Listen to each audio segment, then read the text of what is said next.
তো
আজকে আমরা জাকির টাইলস ওয়ার্কিং বাইরে মানে ইউটিউব চ্যানেলটা মনিটাইজ হয়েছে কিছুদিন আগে।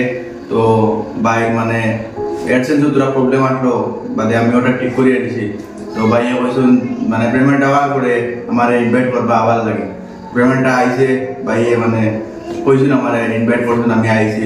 তো খুব ভালো লাগছে, তারা বহুত মানে বেশি ইজ্জত দিয়েছেন আমরা প্লাস হইল গিয়া সবে সাপোর্ট করেন বাইরে। তো এটাও ইন্দরে সাপোর্ট করো না। আমি একটা কথা কইতাম চাই, আমরা ইয়ং জেনারেশন বা যারাও ভিডিও দেখে আমরা সবার মাঝে মানে আল্লাহ একটা ইউনিক ট্যালেন্ট দিছিল। তো যার কাছে যে ট্যালেন্টটা আছে ওইটা যদি আমরা মানে অরিজিনাল লাইনে কামে লাগাইতে পারি তাহলে সব মানে সাকসেস হইবা। কেউ আছে খেলাধুলা লাইনে, কেউ ট্যালেন্ট আছে, কেউ আছে পড়াশোনা লাইনে, কেউ আছে অন্য কোনো লাইনে আবার জেলা বাই তারা টাইলসের কাম করেন, তার ভিতরে একটা ট্যালেন্ট আছে। ও ট্যালেন্টারে তারা মানে একটা ভিডিওর মাধ্যমে আজকাল মানে সুজা লাগে সোশ্যাল মিডিয়ার কাছে আল্লাহ আমরা একটা ইউনিক ট্যালেন্ট দিছেন যে আমরা যদি ওই ট্যালেন্টটা মানে সহি রাস্তায় যদি আমরা কাম লাগাইতে পারি তাহলে একদিন না একদিন সব সাকসেস হইব। আর এটা বন্ধুদের সাপোর্ট করবা। আর ওটা বইও আমি আমার শেষ করতে